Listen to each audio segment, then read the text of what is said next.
Үмүт менин жолум, жеңиш менин тагдырымды белгилүү акылман ойчулдардын ичинен бирөөсү айткан экен. Ал тургай бул тилекти алдына максат кылып ийгиликтерге жетишип келген. Ал эми айрым бирөөлөргө бакыт дале келелек болсо, демек ал чоң бакыт кичинекей кадамдар менен келе жатат деп биле бериңиз деген философтордун сөздөрү жазылган. Мындай кептен баштаганыбыздын себеби элеттин дарегине ар кандай арыз кат, кайгы муңдар, адилетсиздик, акыйкатка жете албай айласы кеткен адамдардын саны арбыды. Биз аларды эфирге чыгарып, окуянын чоо жайын иликтеп, эл менен бийликке жеткирүү максатында ак менен каранын айырмасын ачып көрсөтөбүз. Ал эми элден өткөн элек жок дегенде, эл өзү таразалап талдап, жети өлчөп бир кесип жыйынтык чыгарышат. Ассаламу алейкум, урматтуу телекөрүүчүлөр. Эфирде элет көрсөтүүсү, студияда мен Нургазы Жаныбеков. Бүгүнкү чыгарылышта кимдер, эмнелер жөнүндө сөз кылабыз. Көңүл буруңуздар. Курулушка кошкон зор эмгеги үчүн 2 бөлмөлүү батир менен сыйланган 70-теги аксакал кимге үйүн алдырып жиберди? Элеттеги элдин ийгилиги, жаңы үлгүдөгү шайтан арабаны ойлоп табуучулардын эмгеги эми элдин керегине жарайбы? Сапаты күчтүү салгы аз таштар, Кызылкайдагы бааланбаган баалуу таштар канча тыйынга сатылып жатат? Делимитация, демаркация, Баткендеги чек арадагы чечилбеген көйгөйлөр, аймактагы мектеп окуучулары кошуналардын кысымчылыгынан улам. Милиция кызматкерлери тарабынан мектепке чейин корголуп барабы? Душманыңды алыстан издебей, же болбосо өзүңө сак бол, кошунаңды оору тутпа. Мына ушул сыяктуу накыл сөздөр кыргыздарда бекеринен келип чыккан эмес. Ал эми ушул айтылып келе жаткан учкул сөздөрдүн мааниси азыркы учурдун талабы деп атап койсок да жарышат. Анткени биз менен сиз жашап жаткан коомдо алдамчылардын саны Токойдо жайнап чыккан козу карындан бетер көбөйдү. Мындай дегенибиздин себеби Эралиев Кайратбек Аксакал учурунда курулушта жакшы иштегендиги үчүн 2 бөлмөлүү үй берилген экен. Союзда мындай көрүнүштөр көп болгон чындыгында. Эми Кайратбек Аксакал балдызы менен анын уулу Айбек Миралиев ошол кездеги 13 жаштагы апа менен балага тууганым жашап турушсун деп баш калкалар барар жайы жок болсо деп убактылуу мөөнөткө берип койгон батирин. Бирок убакыттын өтүшү менен заман мындай же тигинде болуп кеткенби, же адамдардын кулк мүнөзү өзгөрүлгөнбү? Саягы Кайратбек Аксакалдын 2 бөлмөлүү үйүн аялынын туугандары ээсинин жоктугунан пайдаланып, колдон колго сатып жиберди деп Эралиев айласы кетип турган убагы.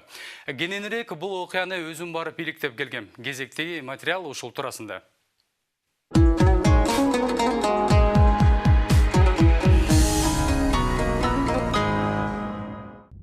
Ысык Ата районунун Нурманбет айылынын тургуну Чернобыль апатынын баатыры Эралиев Кайратбек элеттин дарегине айласыздан кайрылып жатканын билдирген. Экинчи топтогу майып 70-ке жашы чукулдап калган аксакал балдызына жана анын 13 жаштагы уулу Айбек Миралиевке үйүн алдырып койгонун айтып түгөтө албайт. Электи эле отуруп, акырында жакшысы өтүп, жаманы калат дегендей балдызы башкага турмушка чыгып, ал эми анын кичинекей уулу чоңойгондо прокуратура кызматкери болуп, ошол кызматтык абалынан пайдаланып, аксакалдын жасаган жакшылыгына карабай, тескерисинче терс мамиле жасаганын Кайратбек Аксакал мындай баяндайт. 29 сентябрда муну Малиев Айбекти пропискага алып койдум. 13 жаштагы бала спорт школда окуйт эле дегенден. Болды, ошондон бери жашады. 18 жыл жашады да. Жашап, анын окуусун бүттү. Бүткөндөн кийин иштей баштады. Энеси 2000 жыл Американын гражданы болуп кетти, жерге тийип алып, Колорадо, штат Колорадода жашайт. Анан уят, эми үйдү бер. Десем, жок, сен үйдү бере албайм, мен ошондон чоңойдум. Сен келе досуң дейт, жинди. Берип салган. Мен усуна эле бербедим беле. Кана кайсы документке кол койдум беле. Ошо жинди үчүн бергенсиң да мага дейт. Алың жетпейт. Акчаң жок. Закондон коркпойсуңбу, мыйзамдан? Кайсы мыйзам, кайсы закон иштеп атат азыр? Иштебейт эчтеке. Кудайдан коркпойсуңбу? Кана кудайыңды көргөзчү мага дейт.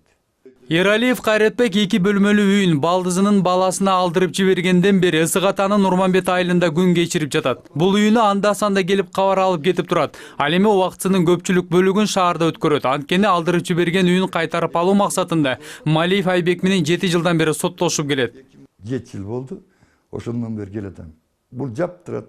Мен аштырам мыйзам чегинде. Ошон менен эч бир сот болбой койду. Мына акырында Балагазиева уже аттестацияны өтпөй кетип атканды актап салды да буларды.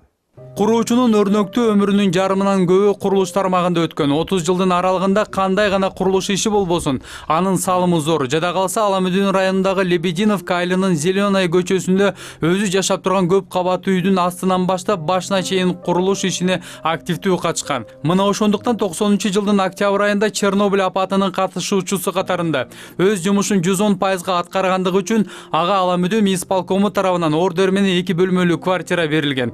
Азыр эми күн сайын алдырып жиберген үйүн акыйкаттык издеп, кайра аламбы деген үмүтүн үзбөй, үйдүн жанына келип бир ирет кабар алып карап кетет. Бобуреки менин үйүм.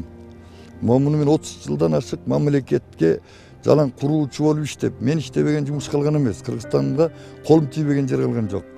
Кайыңды кабельный комбинаттын жилосун курдум, Кабровый комбинаттын жилосун курдум, Сарыжас казарманды курдум, нарында КГБны куруп бердим, котельныйын курдум.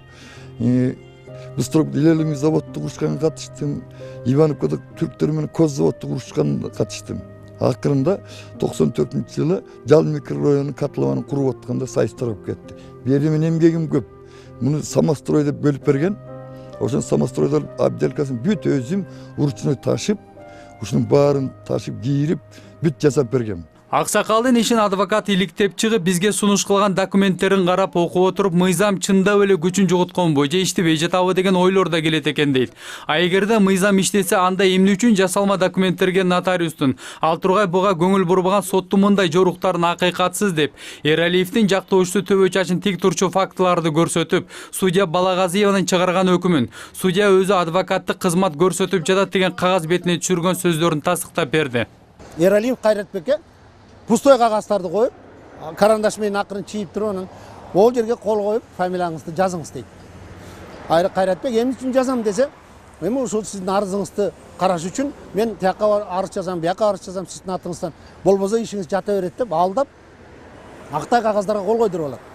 Бирок Эралиев жана анын жактоочусу судья Балагазиеванын чыгарган өкүмү менен макул эмес. Анткени судья адвокаттык кызмат көрсөтүүгө укугу жок. Жана документтер жасалма болгон. Мындай чечимди чыгаргандан кийин арызын жазып, жумуш ордунан бошоп кеткен судьянын кетирген катачылыгын кандайча түшүнсө болот? Имел право жасап. Өзү сот болсо, анан сотто кайдагы подзащитныйлар? Адвокатта болот подзащитный. Биздин чыгармачыл топ окуянын чоо жайын иликтөө үчүн Эралиевдин колу коюлбай туруп, жада калса жасалма кол менен коюлган документтерди жеке нотариус Айсел Исаева менин катышуумдун негизинде болгон деп, аны каттоодон өткөргөн. Биз Аламүдүн райондук жерге жайгаштыруу кыймылсыз мүлккө укуктарды каттоо башкармасына барып, үйдүн чыныгы биринчи кожоюну Кайратбек Эралиев экенине күбө болдук. Ал эми тааныбаган Айжан Орозакунова аркылуу жасалма кол коюлуп, Айбек Малиевдин аракети менен колдон колго сатылып отуруп, азыркы учурда 4-чү кожоюнга үй катталган экен. Приватизация алыптыр. Алды. Алды. Бул кишинин немеси регистрация болду? Болгон. Правасы регистрация болду. Правасы катталган. Андан кийин бул байке Кайрат доверенность бериптир Айжанга. Мына алды. Мынакей подписанный Эралиев К. Ушул доверенность. Бул менин колум 25 ноябрь 2008-жылды. Менин настоящий колум мына алды. Аны биз аркылуу чечпейбиз, аны берген эмес, сот аркылуу чечесиз. Сиздин доверенностьтин негизинде бул эмес, могул который у вас на руках. Ушунун негизинде байке дальше кетейик. Доверенность ким алыптыр? Айжан. Айжан мына алып экен. Орозакунов Айжан. Житил каяктыкы? Сыккөлдөйбү. Төртөсүн сыккылып. Күлүгүнү.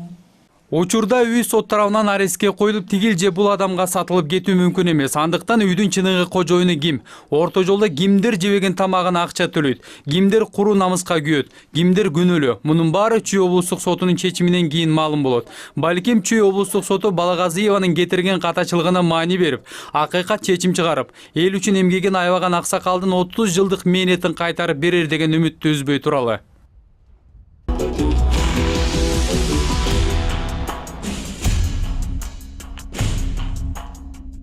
Технологиясы өнүгүп жаткан замандын өзүнүн кайрыктары бар эмеспи? Мисалы, дүйнөдө биринчилерден болуп шайтан арабаны ким ойлоп чыгарган?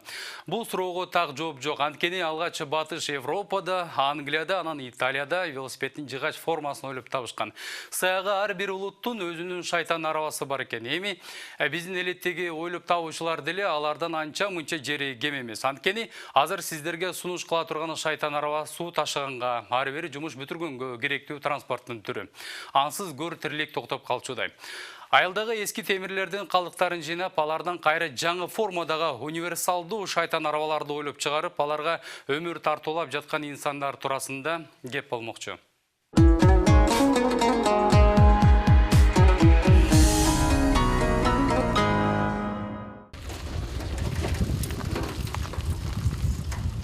Айылда суу ташуу адаттагыдай амал. Бирок Нурбектин сууга арабасын айдап баратканын ар бир айылдан көрө өрбейсиң.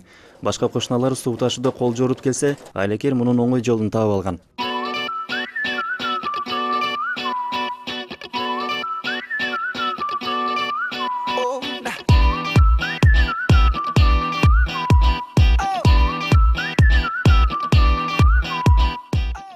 Айылдын өйдө болгондуктан суубуз алысыраак да. Ошого ылайыкташтырып ушул велосипедти ойлоп чыгардык да. Ойлоп чыгарып таап өзүм жазадым да ушул велосипедтичи. Муну менен эми бул суулай ташый бербестен айылыбызда үйүбүздөн мен кара жумушту ушу менен кылам. Бүт топонум бар, ушу менен ташыйм, шагыл ташыйм. Айылыбыздан эме тиги огороддон карточка касканда карточкамды ташыйм.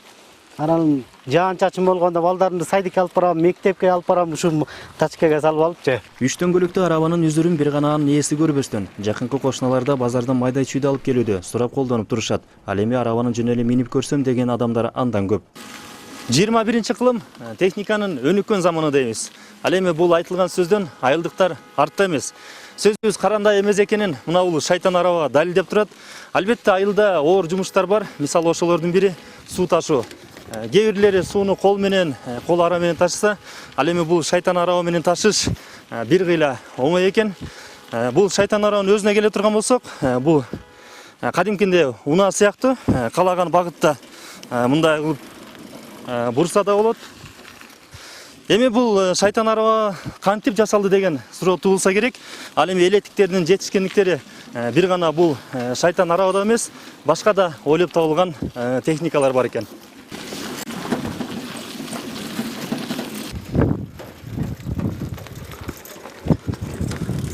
Нурбек жаш элмет, андыктан сырткы жумуштары баары өзүнүн мойнунда.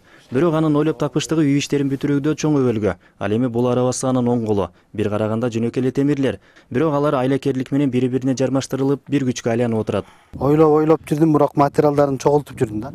Бирок жанакындай нерселерди ойлоп туруп ошол качан ойго топтолгондон кийин анан жаза баштайт экенсиң да. Анан ушуну жазалы ушул болду. Мына экөө ушу специалар ауйдуники, калган велосипедтики, бул болсо эми тачканын үстү болчу, ошо үстүн эле бияка тургуздук. Көтөрүп төккөнгө ылайыктап жазадык да мунучу. Буга топо салып ташып келебиз, анан каретага салабыз да. Каретага саларды ошо топону алып келгенде башында кыйынчылык болчу, күрөк менен жүрүпчү. Анан эми ушуну ылайыкташтырып көтөргөнгө ылайыктадык да биринчи. Анан көтөргөндө шарактап түшүп кетпеш үчүн буларын жазадык. Нурбектин техникалык деле билими жок. Минтип анын темирлерди тере билгендигин тубаса талант деп койсок болот. Анан да ал үй эмеректерин базардан алып акча деле коротпойт. Жөн эле жаткан нерселерди мынтип чогулуп жасап койсо болот экен булардычы. Кытайдын оокатын алсаңыз албат эле сынып түшүп калып атат. Туруктуулугу жок. Анан кээде деле мына үй тиричилигине деле момундай нерселер жасайбыз. Мына бүт жалаң эле велосипедтин рамаларынан жасалган могу деле. Муну алсаңыз деле Кытайдын оокаты. Деле бүт эле жанакы илгичтер мына велосипедтин эле дөңгөлө беккен жерлери могулар бүт элечи. Мына бүт рамасы ушулардан эле үй тиричилиги үчүн ушуларды жасап койдук. Ушулар жасаса болот экен. Аны баарын эле карап отурбай эле, акчага карап отурбай эле бардык нерсени өзүң деле ойлоп чыгарып тапсаң, жасасаң болот элет жерин делечи. Базардагы баага багынбастан багын ачкан эмгектин пайда тапканга не жетсин? Башкаларга баркы жок сезилген темирлер Нурбектин короосуна сөзсүз байыр алып кетет. Мындагы жараксыз жаткан темирлерге ойлоп тапкыч дагы бир мээнетти мээлеп жаткан кез экен. Могул запчастардычы, могу велосипедтин рамаларын ушул айылдан чогултам, ушу көргөн жерден эле сурап келем да, анан ушулардан багы топтойм делечи. Андан кийин анан дагы бир идея келип калган кезде жасайм да, дагы велосипед, дагы бир нерселер эми ушу балама ушу 4 дөңгөлөктүү велосипед жасап берейин деп, ушу могуларды чогултуп атам, мына дөңгөлөктөрдү, рамаларды чогултуп койдум, ошолорду ушул дагы бир 4 дөңгөлөктүү велосипед жасап көрөйүн деп атам да, дагычы буюрса. Ассаламу алейкум, Нурбек кандайсыз? Алейкум ассалам, кандайсыз? Жакшы жүрөм. Не кыласыз? Кел. Нурбек, курчутуп бериңиз. Курчуп берейин. Бул акчага чыгып менен ушулар керек. Нурбектин амалы айылдагылардын да алкышына татып келет. Кошуналары ара курчутуудан тартып башка да үй тиричилигинде кеп кеңештерин алып кетишет. Анткени Нурбектин устачылыктагы жагы бар. Бул 2 кабат үйдү ал пайдалануудан тартып өзү куруп жаткан кези. Менде бул өнөр деген кичикесинен башталган. Азамат жаштайынан зымдардан унаа жасоо өнөрүн өзүнө энчилеп алган. Ал Нурбектин тууганы болуп кетет. Андыктан алма шагынан алыс кылабайт деген сөз бул үй бүлөгө толук дал келип отурат. Ошентип зымдардан зымырап жүргөн унаалар кадимкисиндей эле калгалар ачылып, дөңгөлөктөрү да бурулат экен. Капот жагынан баштайбыз да мындан биякты өстө кетебиз. Биринчи корпусун жасап алабыз. Андан кийин капот, лобой анын унааларын жасап алабыз. Андан кийин эшиктерди жасайбыз. Эшиктерди жасап бүткөндөн кийин качан баары бүткөндөн кийин сиденьяларын тагып, бамперлерин тагып, андан кийин баары бүткөндөн кийин ушу дөңгөлөккө өтөбүз. Дөңгөлөккө өтүп ходовой анын мунуларын жасап, коммерсатор тиги мындан бери бүт баарын жасап алып, андан кийин ар бери сүрөп кичик балдар ойногонго ылайыктуу болот да. Бири зымдарды улап унаа жасаса, экинчиси темирлерди терип тер чыкпас тулпарын теминип келет. Алар амалын муну менен гана чектеп койбостон дагы да өркүндөтсөк дейт. Колдо болсо деп өздөрүнчө кобурушат. Айылдыктар деп алардын амалын бир гана дыйканчылык. Мал чарба менен сүрөттөп келсек, алардын арасында айырмалангандар минтип баарыбызды таң калтырып турган чагы. Демек аламга кадам таштагандар дагы деле айылда тура. Кадамжай районуна караштуу Орузбеков айылынын депутаттары жана жергиликтүү Калк Кызылкая цемент заводу айылдан алып кетип жаткан цемент чыгарууда пайдаланып турган таштардан түшкөн салыктын аздыгына наразы. Учурда Кызылкая заводу таштардын килограммын 4 тыйындан баалап ошол наркка жараша салык төгүүдө. Жергиликтүүлөрдүн баамында бул нарк абдан арзан. Таштардын баалуулугу эске алынбастан арзан сатылып, эсепсиз ташылууда. Айылдык бюджетке жылына болгону 850 миң сом гана каражат түшүүдө. Ошондой эле аталган ишкана айылдын бир дагы социалдык көйгөйлөрүн чечүүгө көмөк көрсөтпөйт. Тескерисинче, заводдун ири жүк ташуучу унаалары жолдорду талкалап бүткөн. Мунун баардыгына келишимде салыктын түрү туура эмес коюлуп калгандыктан болуп жатат дешет кадамжайлыктар. Кененирээк кабарчыбыз Гүлжан Алтымышбаева айтып берет. 2008 жылдан бери Кызылкая цемент заводу цемент чыгаруу үчүн керек болгон сырьёлорду Ош областынын Ноокат районунан, топурак, ал эми Баткен областынын Кадамжай районунан гипс чыгаруучу жана темир аралашмасы бар таштарды алышат. Аталган завод күнүнө 3000 тоннадан ашык цемент чыгарат. Жана ал заводдун чыгарган цементи башка заводдордукуна караганда алдаганча сапаттуу, ошого жараша баасы да кымбатыраак. Бирок сырьёлорду алганы менен завод бир гана өз кызыкчылыгын ойлоп келет дешет Кадамжай районунун тургундары. Сайдагы таштар андан кымбат болуп атат. Машинеси 3000ден 5000ге дейин сатылат. Бул жерде мындай расстояниясына карап да. А бул 7 тыйын. Анан бул таштарды муну барып тартып келишибиз керек тияка барып. Таштарды эки жолу кармалды. Улдап сатышат экен мына таштардычы. Алып барып, Араванга алып барып дагы өткөрүп ордуна цемент алып келет экен. Анан Тажикстанга алып барып килограммын 6 сом менен өткөрөт экен. А бизге төлөгөн төлөмү мындай болот. 7 тыйын. Жет. Мыйзам 4 тыйын тегерегинде. Эгер 33 миң тоннаны ала турган болсок, 3,5 тыйын эле болуп калат. Эске сала кетсек, 2008 жылдан 2013 жылга дейин аталган завод айылдын бюджетине айына болгону 1250 сомдон төлөп келген.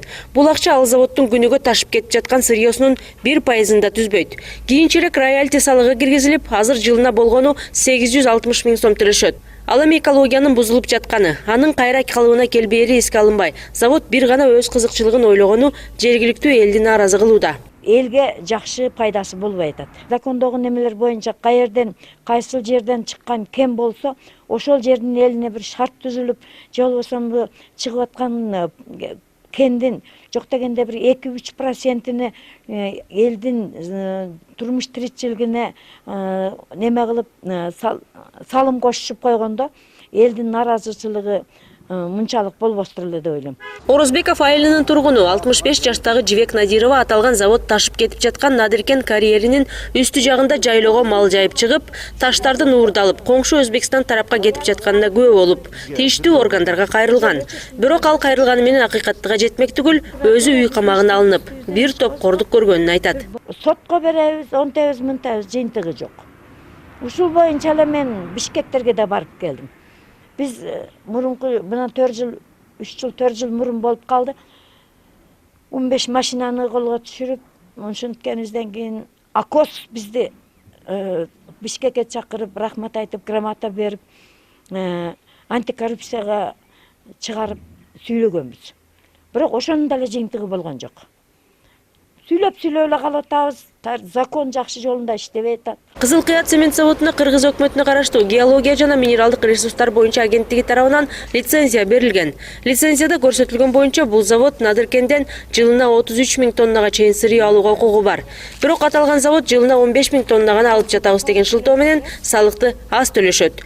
Жергиликтүү эл таштарды таразага койбой жатканын эске алганда 15 000 тонна эмес, андан алда канча көп алып жатканын айтышууда. Бул жоосунсуз чоруктарды текшерген атка минер жок. Мына ушул таштын составында деген 60%га жакын темири бар да. Ушуну эсепсиз алып кетип атпайбы? Мамлекеттин кызыкчылыгы жок, тараза жок, бул жерде көзөмөл кылган адам жок, бийлик жок. Ал эми жергиликтүү бийлик аталган айылдын өкмөт башчысы расмий комментарий берүүдөн баш тартты. Биз барганда кабинетинен чыгып, иш убактысына карабастан аш тойлорго баруусу керектигин айтып качты. Комментарий берейин. Анда азыркыңызды берип коеюн эми, айыл өкмөт башчысынын качып кеткенинде бир мандем бар экени талашсыз. Жергиликтүү депутаттардын айтымында айылдын жана райондун бийлик өкүлдөрү Кызыл Кыя заводу менен табакташ. Ошол себептен улам 8 жылдан бери жарытылуу пайда түшпөгөн. Тескерисинче экологиянын кыйроосуна учуратып жаткан заводко сырьё берүүнү токтотуунун ордуна ал заводко дагы 8 гектар жайыт жерин берип салганы. Бул сөздөргө далил. Эми Кызыл Кыя заводунун карамагында 15 гектар жер бар. Кийинки берилген 8 гектар жайыт жери өкмөт тарабынан өндүрүштүк участок катары трансформация боло элек жатып, айыл өкмөт тарабынан берилип кеткен. Ага жараша ал участоктон жайыт жер катары салыктар аз төлөнүүдө. Кандайдыр кимдир бирөө присвоить этип алгысы келип атат шуну. Пайдасы тийбей жатат өзүбүзгө. Билбейм кандай, эми барып сурасаңар, силерде компетентный болсоңор айтышым мүмкүн. Кептин баары Надыркенден алынып жаткан таштар, курамынан темир, тагыраак айтканда гематит жана магнетит алынуучу сырьё катары бааланбастан топурак катары бааланып лицензияга жазылып калганында. Бул документтерди даярдап жаткан учурда мамлекеттик кызматкерлер каякты карап отурушкан, же алардын да кызыкчылыгы болгонбу деген суроо туулбай койбойт. Ал эми завод өкүлдөрү эгерде мамлекет кагаздарды кайрадан тууралап берсе, көбүрөөк салык төлөөгө даярбыз деп билдиришкен. Бирок айылдыктар кимге гана кайрылышпасын, эч ким тарабынан эч кандай реакция болбой жатканы таң калтырат. 2 жылдан бери кайрылбаган инстанция калган жок да. Жогорку кеңештин депутаттарынын, жанагы фракциялардын лидерлерине кайрылдым. Премьер-министрге кайрылдым. Ген прокуратурага кайрылдым. Бир адилеттүү жооп болбой жатат да.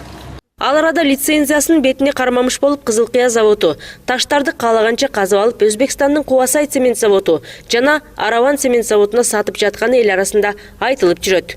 Ошондой эле мындай мыйзамсыз иш-аракеттерге жол берилгенине, бийликтин кайдыгерлиги, бул заводдун артында жогорку кеңештин депутаттары тургандыгын да эл жакшы билет. Пайдасы тийиш керек да, шуну тийбей жатат менимче. Азыр буларды тутуп коятат мага биз айыл өкмөттөрдү, башкаларды. Bular satıp жүргөн экен, билип кагалып, бардыгыбыз мажилисте катырганбыз. Манабы инициатор бизде. Анан не дешти? Анан эndi баланча процент, суа процент, кечкен эndi канча процент берип атат билбейм.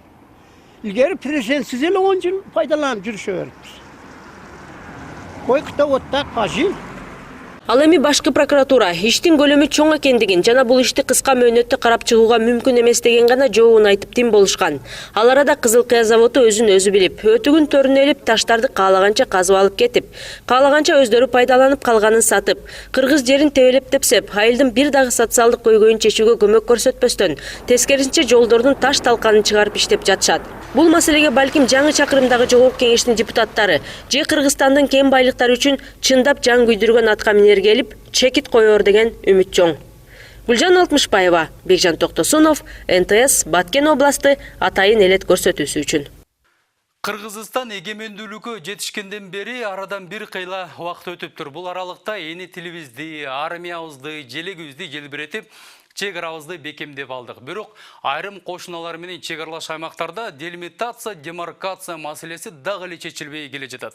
Мисалы Баткендеги Таш Тумшук айылынын элдери союз таркагандан бери кошуналардын кызымчылыгында жашап келген. Айылдын көчөлөрүнүн бир тарабында тажиктер жашаса, экинчи жагы кыргыздардын үйлөрү. Айрыкча окуучулар мектепке баратканда кошуналар тарабынан таштар менен уруу, токмоктоо деген сыяктуу коркутууларга дуушар болуп келген.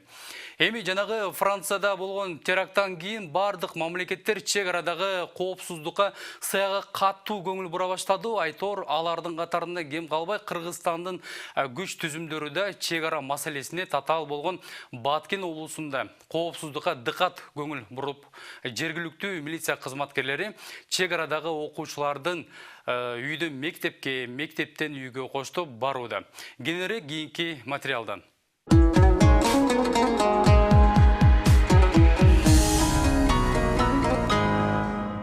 Чек ара аймагындагы жашоо шарттын начардыгынан улам буга чейин Таштумшук айылынын тургундары турак жайларын сатып башка аймактарга көчө баштаган.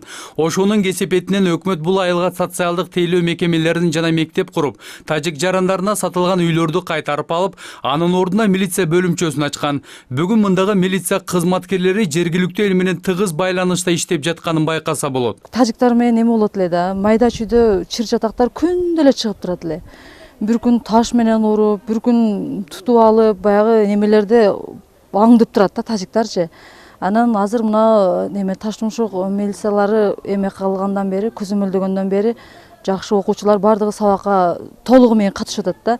Баткен районунун Таштумшук айылы кошуна тажик айылдарынын арасында жайгашкан. Айылдагы мектепте 63 окуучу билим алат.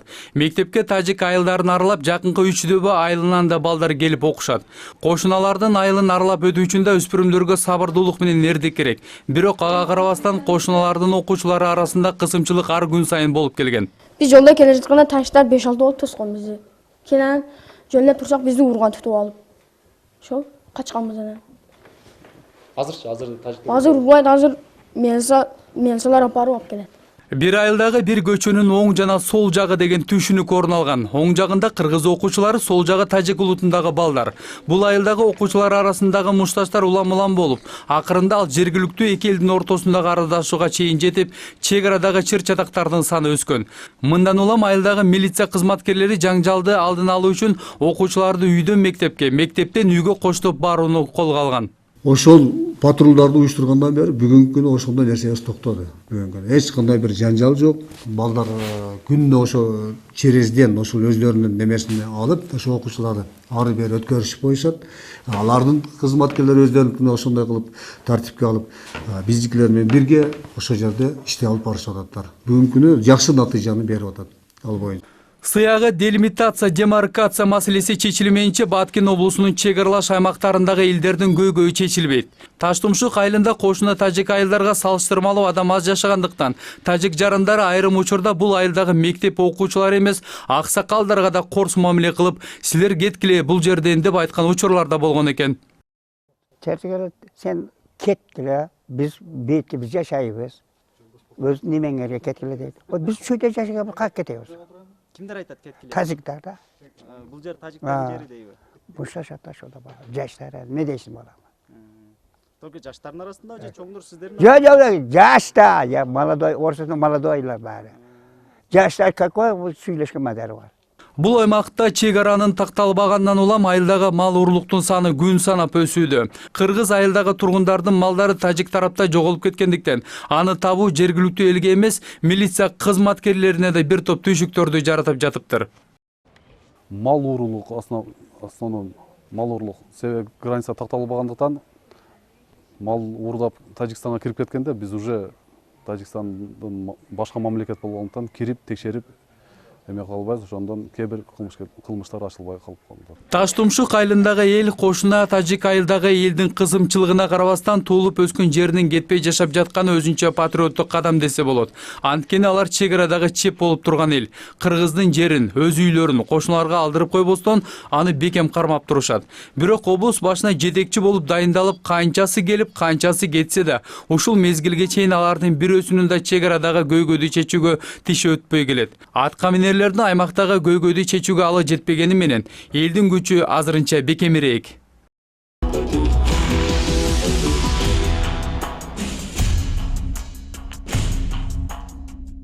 Төмөндөгү сунуш кылган сюжеттерди көрүп угуп отуруп, байыгандар ар кандай жолдор менен байып атат, кыйналгандар кыйналып жатат. Үйүн алдырып жибергендер менетине күйүп ыйлап атат. Чек арабызды чегине коюп, чене өлчөп чече албай, айылдагы карапайым калкыбыз кошуналардын кысымчылыгынан чыдай албай өксүп армандарын айтып атат, деп атат.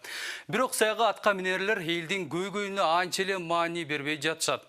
Ыйлаган балага эне эмчек салбаса, анын кесепети эмне болот? А бирок оозу кыйшык болсо да байдын уулу сүйлөсүн дегендей, ырды дагы ошол оозу кыйшык байлар ырдап атпайбы? Эми ашыкча дөөлөт баш жарбайт деп коет. Эл байыса жакшы, бирок байынын бир гана алдамчылык менен байыса болот деген түшүнүктөн анча мынчалар алыс болбой жатпайбы? Кыргызда убал деген бир нерсени да унутпаш керек. Атаңды кордосоң атанын убалы, элди кордосоң элдин убалы, жерди кордосоң жердин да, атүгүл бир көкөм нандын да убалы тиет. Сиздер айыл аймагынан алынган элет көрсөтүүсүн көрдүңүздөр. Кайрадан эфир аркылуу көрүшкөнчө бирөөнүн убалына калбай, убал деген нерседен алыс жүрөлү. Саламатта калыңыздар.